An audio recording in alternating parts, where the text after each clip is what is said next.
बड़ी अजीब तबीयत एक दफन के लिए वतन में रह के भी तरसा करूँ वतन के लिए। दोस्तों, लगता है कि राहुल गांधी का दिल्ली कार्यालय बंद है।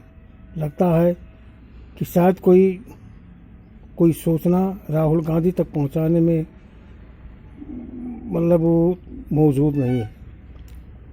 अगर कांग्रेस कार्यालय ही बंद है तो फिर राहुल गांधी जी इतना उथल पथल कर रहे हैं। आपके हिम्मत दिलेरी को दांत देता हूँ, आपको वर्ल्ड टाइगर भी कहता हूँ, लेकिन अफसोस के साथ कहना पड़ रहा है कि आखिर दिल्ली की कार्यालय कंप्यूटर या चिट्ठियाँ जो रिसीव करने वाले हैं, क्या वो सबको छुट्टी आपने दे दिया है? क्या आप अपने साथ सबको लेकर के मतलब वो जनता के बीच में जा रहे हैं? अफसोस की बात है कितना गंभीर मामला आप पर लगा हुआ है। 2011 आपसे इस्पाल बस्ती के चुनाव को लेकर सिद्धार्थनगर में भी विगति आपने लिया था, और जब आपने सख्ती बरता 7 सिमों की हत्या हुई, ये भी कातिल नहीं पकड़े गए, गुलाम नबी आज़ाद के बहकाव में आ गए। आपकी वजह से मुझे कम से कम 20,000 धरना प्रदर्शन करना पड़ा। यहाँ तक कि अन्नो संयुक्त वान की मून एंटीनियो गुतेरेस संयुक्त राष्ट्र महासंघ को भी विज्ञप्ति देना पड़ा। फिर भी आपको भी जिलाधिकारी बस्ती और जिलाधिकारी सिद्धार्थनगर द्वारा विज्ञप्ति एक नहीं कई 100 विज्ञप्ति दिया। एक पत्र आपके कार्यालय की नहीं आती है। राष्ट्रपति कार्यालय की आती है, राज्यपाल साहब कार्यालय की आती है, मुख्यमंत्री द्वारा भी मतलब दर्शा करके चिट्ठियाँ आती हैं, लेकिन आपके स्तर से क्यों नहीं आती है?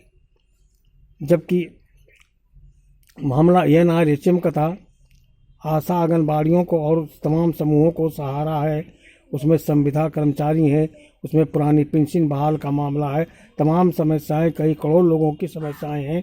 बताइए, हजारों विज्ञप्ति कांग्रेस कार्यालय दिल्ली देने जिलाधिकारियों द्वारा देने के बावजूद भी कोई कार्रवाई, एक पत्र तक नहीं आ रहा है। क्या इसे समझा जाए कि आप कार्यालय बंद करके सभी लोगों के साथ निकले हुए हैं, या ये बात समझ में नहीं आ रही है? आपने तो नियुक्ति किया, सरकार ने नियुक्तियाँ किया, लेकिन भीख मांगने के लिए चौराहे पर चंद सिक्कों के लिए इन महिलाओं को छोड़ दिया। इनके दर्द दुख का कोई सुनने वाला नहीं है। इनके धन की 50% यूं ही लूट खसोट में चला जाता है, कार्रवाई भी नहीं होती है। एनआरएचएम की फाइल भी जला दी गई, जो 86,000 करोड़ रुपए का गबन केस था। इसमें प्रदीप शुक्ला, आनंद मिश्रा तमाम लोग जेल में थे। ये बात समझ में नहीं आ रही है।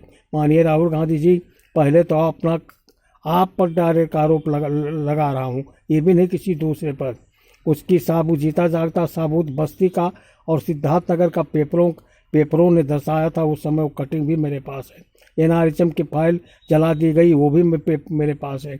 ये समझ में नहीं आ रहा है कि आखिर क्या किया जाए। क्या आपको भी कागज देना छोड़ दिया जाए या मोहब्बत की दुकान बंद कर दिया जाए? ये समझ में नहीं आ रहा क्या बात किया जाए। कांग्रेसी तो जमीनी कांग्रेसी कार्यकर्ता तो घर में छिपकर बैठे रहते हैं, क्योंकि जो दूसरी पार्टी के लोग पार्टी में ज्वाइन करके पार्टी को उथल कर रहे हैं, उनका मनोबल बढ़ा रहे हैं। जब मान सम्मान ही पार्टियों को कार्यकर्ताओं को जमीनी कार्यकर्ताओं को नहीं मिलेगा तो घर से कैसे निकलेंगे?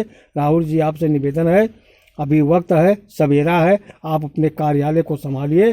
पूछिए उन लोगों से कि आखिर चिट्ठियाँ मेरी कहाँ गई जो डीएमओ द्वारा दिया और जो रजिस्ट्री पत्र और पत्र दिया, पूछिए उन लोगों से कहाँ गया।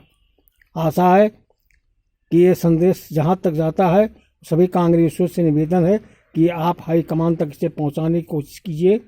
चुनाव सर पर है, कांग्रेस अच्छे नंबर पे जा रही है। आशा है कि बहुमत से ज़्यादा सीट पाएगी कांग्रेस, लेकिन जब कमियों को दूर करेंगे तब। हमें नहीं कह रहे कि मेरी मांग पूरी कीजिए, लेकिन मेरा पत्र तो आप देखिए मैंने क्या लिख के दे रहा हूँ।